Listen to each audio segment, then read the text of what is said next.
Hoy estamos abordando, a propósito de lo que ocurre en Estados Unidos, un aspecto fundamental acerca de la organización política de la vida. Y yo quiero recordar que los cambios fundamentales de las cuestiones que se heredan siempre son prolongados y difíciles.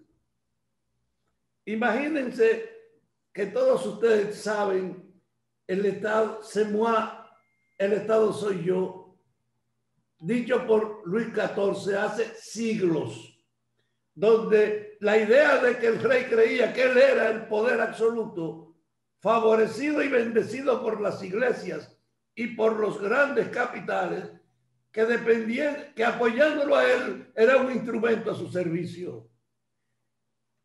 El Estado soy yo ha sido una batalla contra la que la población ha estado tratando de imponer la idea de que el Estado no puede ser quien lo dirige, no puede servir solo al que manda, no puede ser un instrumento para la discriminación.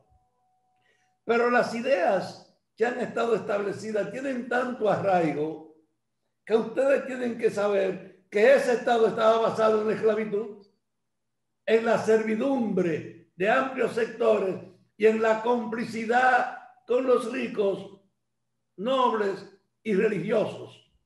Era una batalla contra una realidad que se expresaba en eso, de que el Estado eran ellos. El resto eran toda sumisión, el esclavo y el siervo.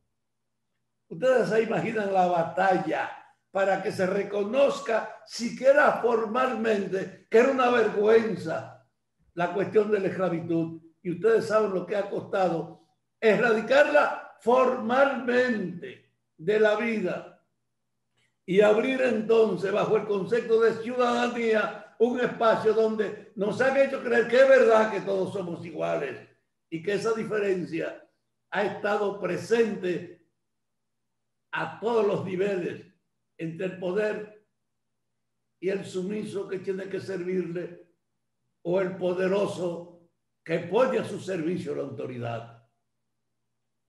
Ese hecho ha tenido tanta repercusión que Rosa Parks fue ahorita, 50 años hacen que Rosa Parks se paró y se negó ella a darle su asiento en un vehículo a un blanco porque la discriminación de los negros estaba al servicio de esa hegemonía que se reconocía. Fue una batalla que tiene como referencia ese gesto de esa mujer. Y todavía entonces la discriminación está presente en el sentido de que los blancos con el poder se creen lo superior y que el resto está a su servicio. Torrón encarna esa corriente a nivel real en una época donde ese sentido discriminatorio ha tenido que encubrirse, porque del Estado soy yo a predicar la libertad de competencia del mercado. Ha habido mucho tiempo, pero hay una realidad, hay un nuevo orden y una nueva forma de dominio. La riqueza y el poder económico se han impuesto como antes se imponían los esclavistas sobre las poblaciones. Y aunque esté abierto el derecho de tú hablar y de tú quejarte, estamos viviendo bajo esa realidad, una prédica de igualdad, bajo una realidad de predominio de los poderosos. Ha habido una batalla para que logremos un régimen donde la diversidad sea reconocida y donde no haya excusa para reclamar la sumisión de los otros a la autoridad de los poderosos.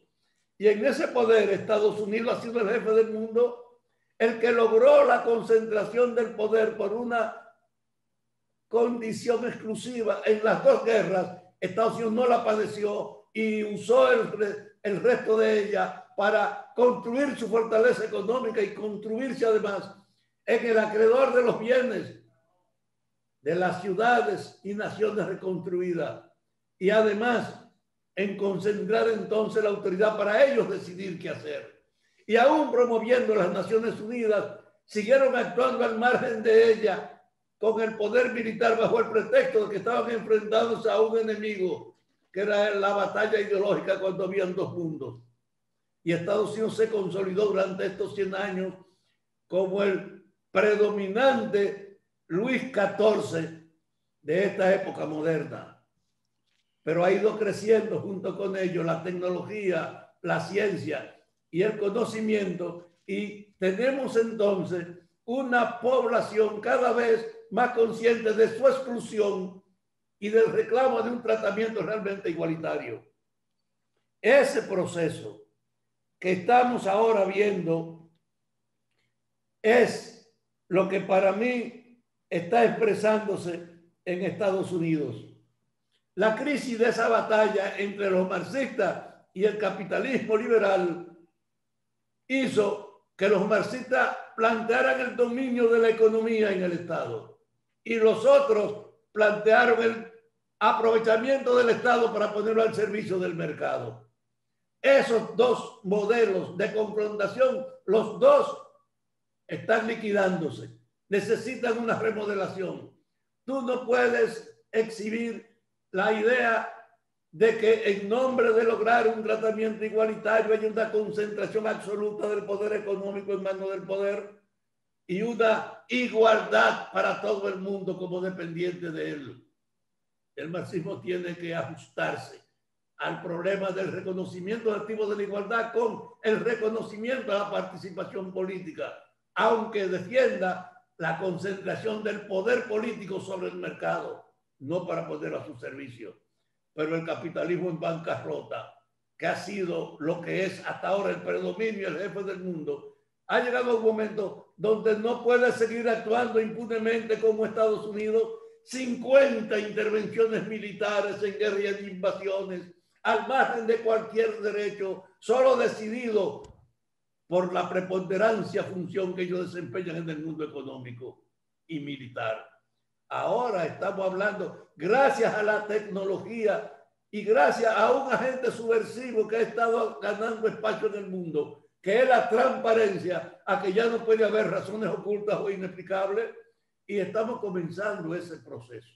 Y en medio de ese proceso estamos asistiendo entonces a una expansión de los chinos como base de un poder, pero con una cierta capacidad crítica de lo que heredó, aunque le falte mucho todavía. Pero ha construido un bloque insólito e innegable del poder en Oriente. Y Estados Unidos ha visto que con el más belicoso, el más irracional de los presidentes, no ha podido seguir su política de intervención y de guerra. Y no es ni que porque Trump es un liberal, no, sino porque él llegó cuando se ha ido agotando las condiciones para que Estados Unidos siga imponiendo su voluntad en el mundo. Ahora no hay la razón ideológica para decir que cualquier protesta podía servir a que los comunistas vinieran.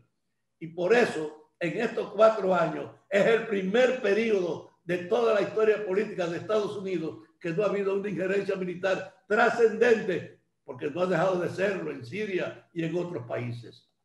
Entonces, frente a esta dimensión que se abre de los cambios, lo que ha pasado en Estados Unidos pone en discusión la permanencia del concepto de democracia que le da todo el poder a los que mandan para imponerle a los otros todas las exclusiones, muchas de las cuales aún no se perciben. Y ahora con la transparencia no hay nada oculto. Entonces, yo he estado insistiendo que estamos logrando ver el relevo de esa supremacía de Estados Unidos en el mundo y la repercusión para que todos los sistemas políticos tengan que ajustarse a reconocer de hecho los derechos de la diversidad social, la imposibilidad de justificar los abusos que la supremacía impone. Y en ese orden, Trump es un hombre del pasado que ha puesto en evidencia la noción, él creía que como Luis XIV el Estado era él. Es el resumen de esa noción de supremacía del poder que ha chocado ahora contra la visión en su propio país y en el mundo de que no puede ser. Y ocurre en el tiempo en que Estados Unidos no ha podido seguir justificando su política injerencista e intervencionista en el mundo y tampoco puede creer que su espacio es para dentro de la nación imponer el predominio tradicional que lo ha caracterizado. Es una sorpresa que Trump tenga casi la mitad de la población votante, que indica que el arraigo que hay en esa población de Estados Unidos es notable, favorecido el mundo por el hecho de que ha puesto en evidencia de que ya no puede ser hegemónica. Por eso, lo que pasó en Estados Unidos tiene una trascendencia extraordinaria, porque abre para que la gente comprenda que el mundo está obligado a cambiar, comenzando por el comportamiento en el propio pueblo que creía que era el jefe de este mundo. Yo saludo la respuesta a Trump y celebro que él, que no ganó, no quiera irse y que esté trabajando en una forma tan arrogante que ha merecido el repudio de una parte de su nación y de una parte de la cultura y la política del mundo. Que la hegemonía como nación de Estados Unidos no ha podido servir para que quien la mande imponga lo que le parece. Estamos pues caminando a un régimen de transparencia, de igualdad que nunca hemos tenido. Y hay que verlo con la tranquilidad de que los cambios de esa envergadura no se producen fácil y que estamos asistiendo solo a un episodio de la lucha contra el monopolio del poder por los núcleos de la política y de la economía, a la era en que el poder ha estado al servicio del mercado y que eso es imposible seguirlo sosteniendo. Veamos más allá de los hechos y estaremos complacidos de saber que estamos a la puerta de la más grande transformación social y política del mundo. Me alegra saber que estoy vivo aún para ver este hermoso proceso de cambio. Gracias, Isidro.